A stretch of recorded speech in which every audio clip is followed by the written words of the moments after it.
जय श्री श्रीमन नारायण। जैसा कि हम लोगों ने कल जाना कि रावण के बढ़े हुए प्रभाव का प्रतिकार करने में असमर्थता के कारण बहुतेरे राजा सहज पराजय स्वीकार कर उसकी दास्ता स्वीकार कर, परंतु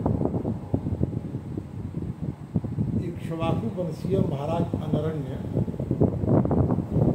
यह जानने के बाद भी कि उसकी मृत्यु हमारे हाथों नहीं होगी बल्कि हमारी मृत्यु उसके हाथों होगी, फिर भी और वे मृत्यु को प्राप्त, जिसका जन्म हुआ है उसका मृत्यु अवश्यंभावी है।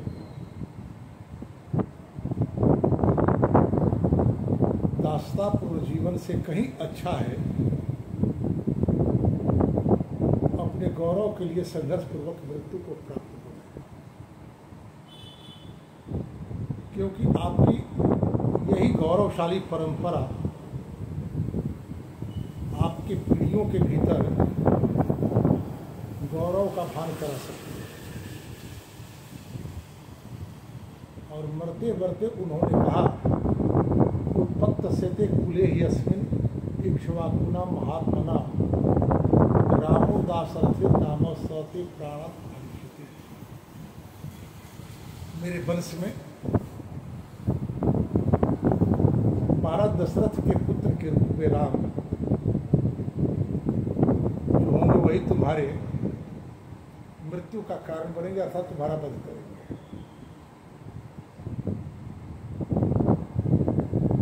समय के साथ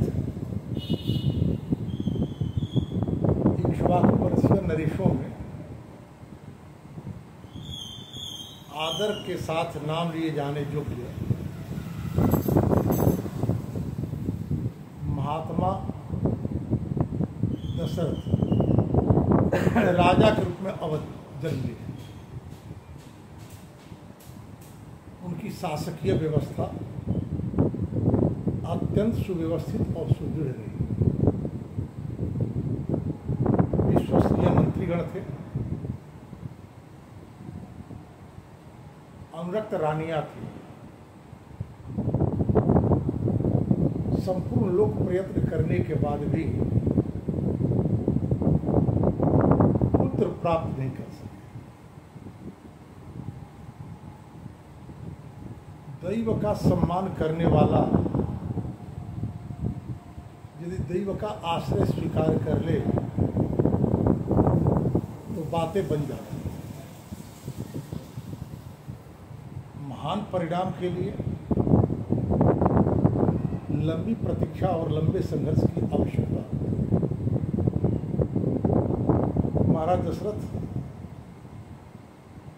अपने महामात्य और पुरोहितों के बीच दैव आयोजन का एक प्रस्ताव रखे। सनत कुमारों के द्वारा कवि बातें सुमंत जी ने महाराज दशरथ को सुनाई और महर्षि वशिष्ठ ने भी महर्षि श्रृंगी का ही नाम प्रस्तावित किया। महर्षि श्रृंगी बुलाए गए, यज्ञ आरंभ हुआ। यज्ञ के वैदिक व्यवस्था और लोक व्यवस्था में किंचित मात्र भी दोष न हो इसका ध्यान महाराज दशरथ ने रखा और निवेदन किया। तब अपना यज्ञ भाग लेने के लिए आवाहित देवता स्वयं आया करते थे। ब्रह्मा जी आए। ब्रह्मा जी से यज्ञ में दायित्व का निर्वाह करने वाले ब्राह्मणों ने कहा तो या तस्मै वरो दत्ता प्रीति न भगवस्तदा मानयन्तस्य तम नित्यम सर्वं तस्य क्षमामहे। प्रभु आपके प्रसन्न होकर उसे, आपने जो प्रसन्न होकर उसे वरदान दिया है तब से हम लोग उस वरदान का समादर करते हुए उसके अपराधों को सहते आ रहे हैं, क्षमा करते आ रहे हैं। अर्थात यदि ब्राह्मण समूह स्वीकार कर लेता मुझे रावण के तपस्या के बाद, वरदान के बाद भी उसका प्रतिकार करना है, तो संभवतः सफल होता, परंतु उससे सबसे बड़ी हानि होती ब्राह्मण को कि किसी देवताओं के द्वारा दिए गए वरदान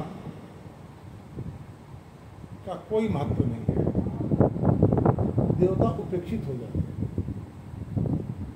धर्म के प्रति लोगों की आशा समाप्त हो जाती है, धर्म और दैव का सम्मान बचा रहे, इसलिए ब्राह्मणों का यह कर्तव्य होता है कि संपूर्ण विपरीत परिस्थितियों को भी वे सहें। और जैसा कि ब्राह्मणों ने कहा कि ब्रह्मा जी आपके द्वारा दिए गए वरदान के कारण ही रावण के अत्याचार को अवसर करना क्या है, तो आप ही अपने वरदान का सम्मान भी हो और लोक समस्या का निराकरण भी हो, इसका आप मार्ग प्रशस्त करें। ब्रह्मा जी ने उन ब्राह्मणों से कहा, नाकृत यद अवज्ञानात् तद राक्षो मानुषास्तदा तस्मात् स मानुषाद वक्ध्यो मृत्यु नान्योस्य विद्यते।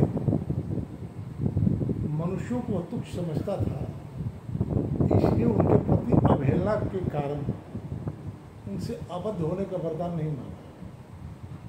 मनुष्य के सिवा दूसरा कोई उसकी मृत्यु का कारण नहीं हो सकता। इसलिए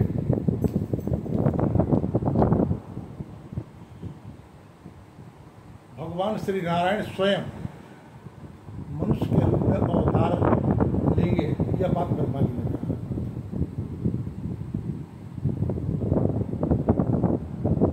और समय के साथ उत्कृष्टि यज्ञ जब संपन्न हुआ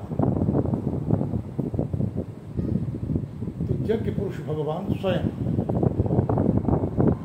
अपने हाथ में चरुक पात्र लेकर आए और महाराज दशरथ से उन्होंने कहा, भार्याणाम अनुरूपाणाम अश्रितेति प्रयच्छवै तासु तुम लक्ष्य से पुत्रा तदर्थम यज से हे रहता। आप अपने योग्य पत्नियों कहो इस खीर को खाएं, इससे जिस उद्देश्य से आपने यज्ञ का आयोजन किया है वह परिणाम आपको प्राप्त हो। ऐसा ही महाराज दशरथ ने किया। कौशल्या आदि रानियों को ले जाकर उन्होंने खीर दिया, रानियां गर्भवती, आयु बीतने के बाद गर्भ धारण करने से कौशल्या आदि योग्य रानियों की जो प्रसन्नता हुई, उस प्रसन्नता का एक परिणाम है कि उन लोगों के गर्भ से स्वयं अपने अंश के साथ भगवान का अवतार। यदि पराक्रमी पुरुषार्थी धार्मिक संतान की आवश्यकता आपको हो तो आपका भी यह कर्तव्य होता है कि गर्भावस्था में अपनी पत्नी को आप प्रसन्न करें, और पत्नियों का दायित्व होता है कि वे भी प्रसन्न रहें।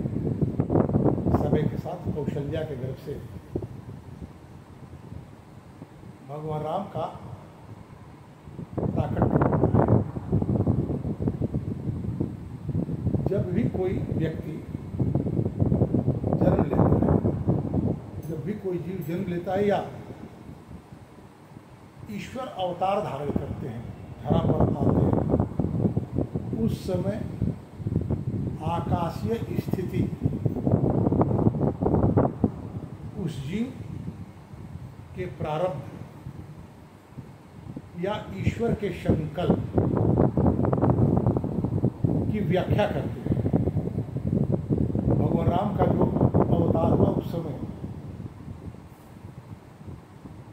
कर्क लग्न का उदय हुआ। 5 ग्रह अपने उच्च के थे। सूर्य, मंगल, बृहस्पति, शुक्र, शनि। चंद्रमा स्वगृहित है और बुध अधिगत गृहित है। इस आलोक में ही हम लोग रामचरित्र को समझने का प्रयत्न करेंगे। शेष चर्चा कल